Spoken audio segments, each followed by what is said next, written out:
Sudah dihafal, betul, banyak hafalan, apalagi ngantuk, mau nonton dan lain-lain ya. Semuanya sudah saya rangkum di sini. Kalau belajar sejarah, otomatis ya kita ngantuk. Nah ini buktinya, beneran kan? Kalau sekarang dengerin saya ngantuk. Oke, kita lihat situasinya kalau dibahas memang selama ini pembelajaran sering bersifat hafalan ya, banyak hafalan. 5W1H itu jelas bagaimana dan asik banget yang disampaikan metode ini ceramah aja. Saya ingin menghadirkan pembelajaran interaktif di sini, baik melalui visual dan berbagai teknologi agar karena kita di sini sesuai dengan zamannya bukan zaman kita. Jadi memanfaatkan Google Earth dalam membantu siswa menelusuri penyebaran Islam di Nusantara. Ini nggak jauh beda dengan yang sebelumnya. Nah, tantangannya tadi sudah kita lihat bahwasannya dalam memahami perbedaan sejarah ini kita ambil dampak teori ya. Teorinya nanti dari mana? Dari salah satunya dari sejarah, finansial dan lain-lain. Tidak ada media visual yang kuat untuk menggambarkan itu perdagangan. Kalau di buku teks buku banget kita baca, anak-anak suruh baca, mereka suruh hafal dan selesai. Nah, siswa cenderung pasif, tidak hanya mendengar ceramah atau melihat tentang. Saya perlu strategi agar belajar ini lebih aktif berpikir tekstual dan mengaitkan Islam ini dengan teknologi yang sedang berjalan saat ini. Nah, dalam aksinya ini pembelajaran sebelumnya kita tanyakan dulu pada teman-teman siswa dan siswi bagaimana dari mana sih Islam pertama kali masuk ke Nusantara. Nah, mereka akan berpikir dia pasti dari Arab.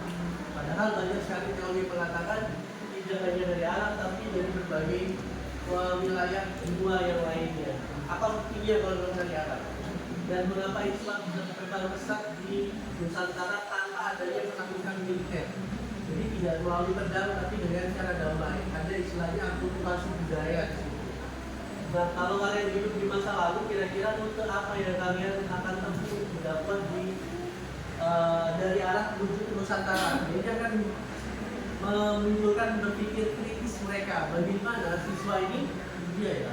Dulu mereka datang ke Indonesia pakai apa? Kalau sekarang ada pesawat, ada kapal. Mereka pakai perahu kan dan berapa lama kan itu kan memberikan sebuah motivasi munculnya sifat kritis dalam siswa tersebut. Nah, setelah ada pertanyaan romantik, saya tidak langsung ke materi dan memberikan materi yang ada, tapi memberikan kelompok. Yaudah, kita beri kelompok. Pembagian kelompok pun kita serahkan ke mereka. Ada yang pakai tidak pakai dan lain-lain, itu sudah lebih canggih ya. Kalau kita kan ada yang bagi kelompok berdiri hitung 1, 2, 3. Nah, ada juga pakai media belajar yang lain. Kita berikan semuanya kepada mereka. Jadi tugas guru di sana hanya sebagai pemantik, bukan yang memberikan 100% pembelajaran. Nah, dekorasi Google Earth-nya baru kita masuk. Teman-teman udah ada yang pernah belajar Google Earth belum? Jawab dong.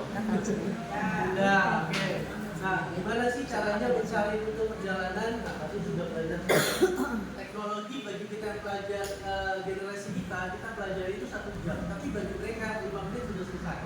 Ya, 5 menit mereka sudah lebih paham dari kita. Jadi otomatis teknologi ini lebih cepat dipelajari oleh anak-anak generasi sekarang.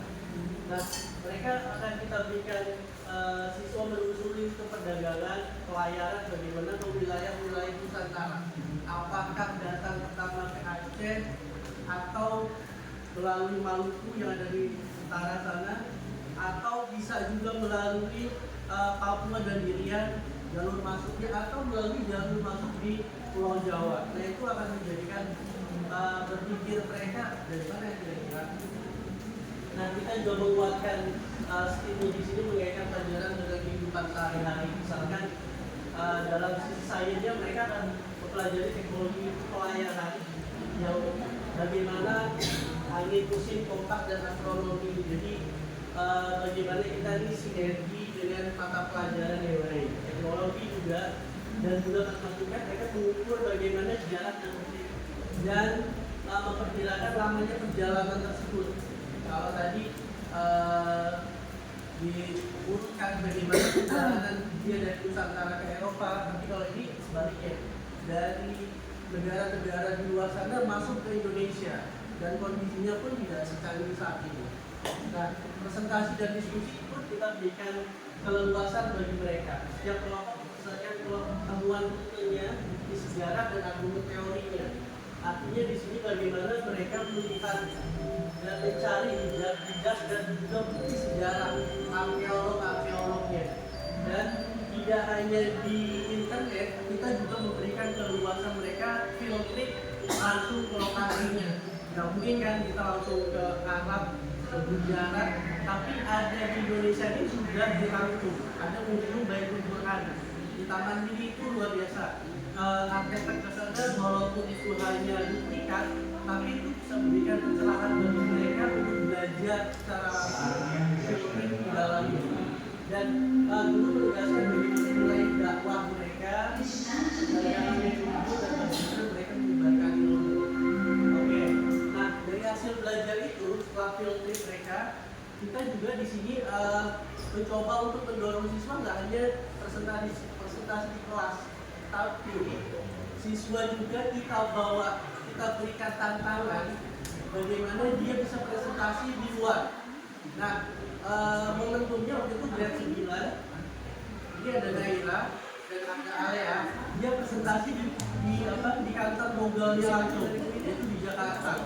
Jadi karena kita sudah lisensinya dengan Google, dan ini juga punya Google Certified, Google 1 level 2, dan di sekolah kita, kepala sekolahnya juga trainer Google, jadi kita punya akses untuk masuk ke kantor Google.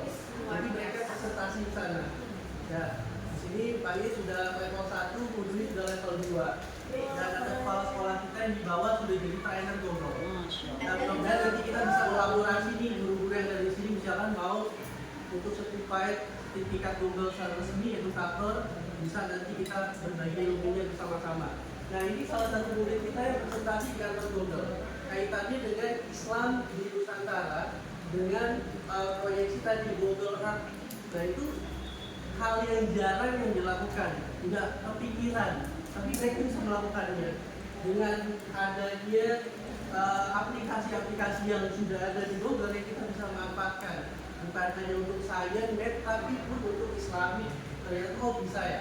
Misalkan bagaimana mereka bisa mengukur air wudhu supaya tidak mubazir, yaitu Islami bisa kerjasama sama Med, bisa kerjasama sama sains. Artinya ada kolaborasi pelajaran di situ. Nah, mereka kunjungan juga ke Museum Baitul Quran, bagaimana capaian-capaian dimensinya ini sudah jelas tadi disampaikan, beriman bertakwa, meneladani akhlak mulia, para saudagar atau bujarat pendawat datang akulturasi budayanya ke Nusantara tidak melalui pedang atau perang. Keluarganya menunjukkan sikap mereka terbuka dan menghargai. Jadi mereka lebih menghargai lagi bagaimana sejarah Islam ini datang dan kontribusinya juga cukup luas.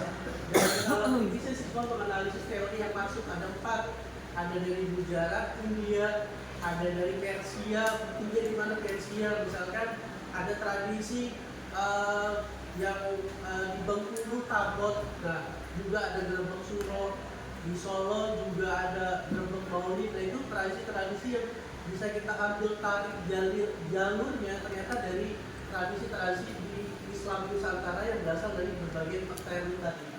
Dan siswa juga bisa belajar bagaimana menelusuri lokasi-lokasi dengan Google Earth dan memanfaatkan aplikasi-aplikasi yang ada di dalamnya. Dan kreativitas siswa ini melakukan riset dengan cara mandiri, mereka mencari sendiri jalur rutenya kemana, teknologi yang didapatkan apa, dan juga artikel sejarah. Kolaborasi jelas mereka dengan pembagian kelompok akan memberikan tugasnya. Jadi tidak ada intervensi dari kita sebagai guru, tapi mereka dari 4 orang di satu kelompok, silakan tentukan siapa yang jadi editornya, yang cari skripnya, yang buat aplikasinya dan lain.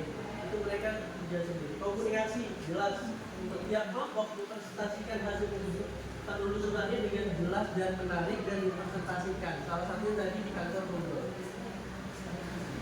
Dan inovasi secara refleksinya justru menggunakan Google sebagai media Islamic dan pembelajaran sejarah berbasis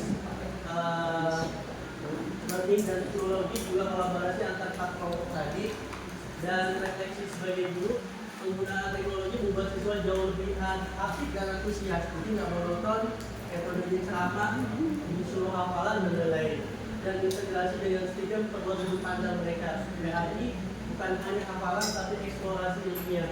Tantangannya yaitu bentuk pelatihan awal menggunakan Google Earth dan manajemen waktu diskusi.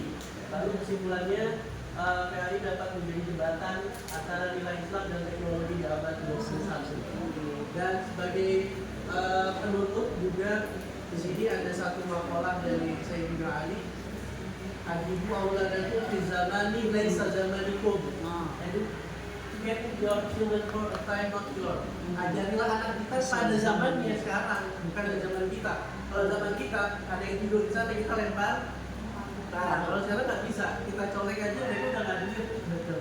Artinya ajarilah anak-anak kita sesuai dengan zamannya saat ini.